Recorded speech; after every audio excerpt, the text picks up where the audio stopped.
Сейчас я покажу, как выставить двое тисков на фрезерном станке. Первое. Протираем поверхность стола. Удаляем сож и масло.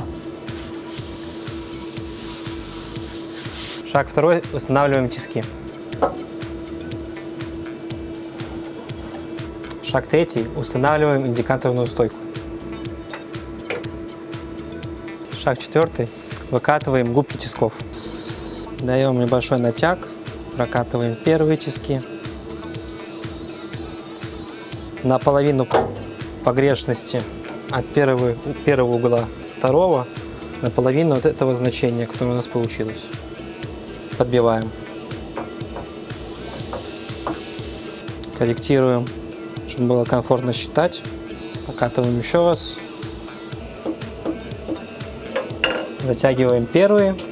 Последний шаг просто прокатываем на параллельность губок друг относительно друга.